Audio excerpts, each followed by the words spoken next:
Children, now I'm going to explain you one numerical, that is numerical number 3, which is given on page 44.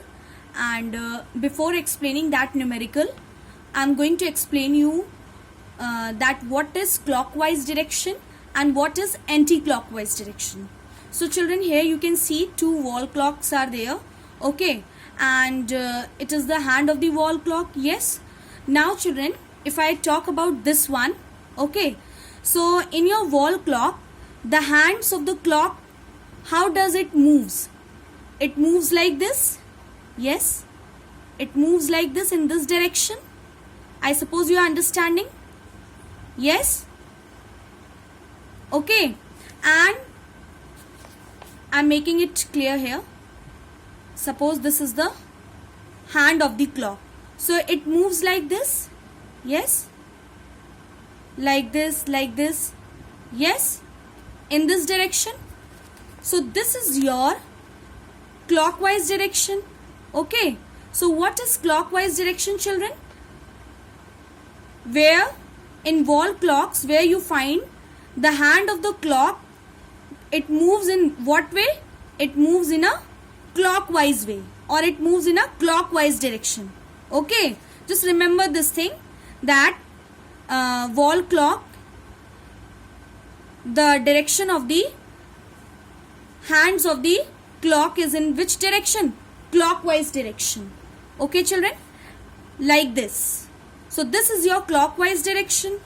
Now if I talk about anti-clockwise direction, so children, just opposite to or opposite of clockwise direction is your anti-clockwise direction. The hands of the wall clock move like this, so this is your clockwise. But suppose if the hands of the clock, they move in a opposite direction like this, okay, so this is your anti-clockwise direction. This is your anti-clockwise direction. Okay, so what is your clockwise? Just how to remember this thing, that in clockwise, suppose this is the hand of the wall clock, so it moves like this, so this is your clockwise direction. So it can be like this. This is your clockwise, this is your clockwise. Okay, and what is the anti-clockwise direction? Just opposite of that. Suppose this is the hand of the wall clock, okay, and if it starts moving in opposite direction like this, so this is your anti-clockwise direction and this is your clockwise direction. This thing you can remember by making the hands of the wall clock.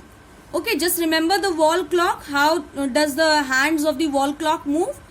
If you will be able to understand this clockwise, so automatically you will be able to understand this anti-clockwise also. Now coming to numerical, it is said, children, a 40 kg boy sits 1.2 meter from the fulcrum of a seesaw. Where should another boy 30 kg sit on the other side in order to balance it? So children, just look at the diagram. This diagram is already with you. Yes, I am showing you this diagram. See, you all know seesaw. So on seesaw, 40 kg boy is sitting at a distance of 1.2 meter far from the fulcrum. This is your fulcrum, that is the fixed point. You know, in seesaw, fulcrum is also there where the rod is fixed. Okay, so from this fulcrum of fixed point, 40 kg boy is sitting at a distance of 1.2 meter far. So this 1.2 meter will be your D1. Let us say it is D1, or you can say it is the moment arm. Why? Because what is the moment arm? Moment arm is the length between the fixed point, this is your fixed point of the fulcrum, and where the force is applied. So if the weight is kept at this end, so it means this weight is going to apply the force, and this side where the weight is kept of 40 kg, it will move like this in this direction. So this is your anti-clockwise, opposite to the hands of the wall clock. Okay, and this is your force. Weight is the force only. You know that weight is a type of a force.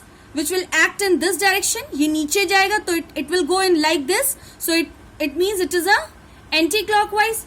And now it is asked children that another boy whose weight is 30 kg, at what distance he should sit on the seesaw so that seesaw is balanced. Balance means it is in the straight position. 30 kg boy ko, where we should make 30 kg boy sit on the this seesaw so that this whole seesaw is balanced. So let us say, we assume that let d2 be the distance, okay, or let d2 be the length of the distance where 30 kg boy should sit from the fixed point fulcrum. Okay children, now here we are going to apply what? We are going to apply principle of moment of force. This thing I have already explained you children. Okay, in notes also I have given you. Okay, so here in this question we are going to apply principle of moment of force. Okay, so what is principle of moment of force?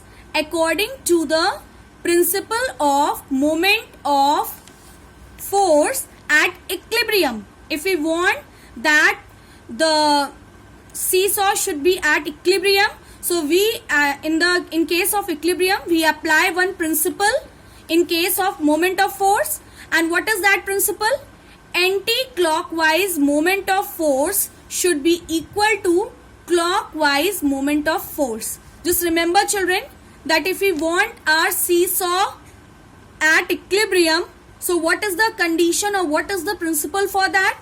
Anti-clockwise moment of force should be equal to clockwise moment of force. This is the principle of moment of force at equilibrium.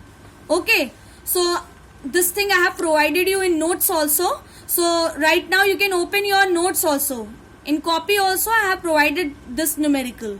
So, or you can say at equilibrium we want anti-clockwise. MOF means moment of force. Let us say the first moment of force where the boy of weight 40 kg is sitting, there it should be M1, should be equal to clockwise moment of force, that is M2.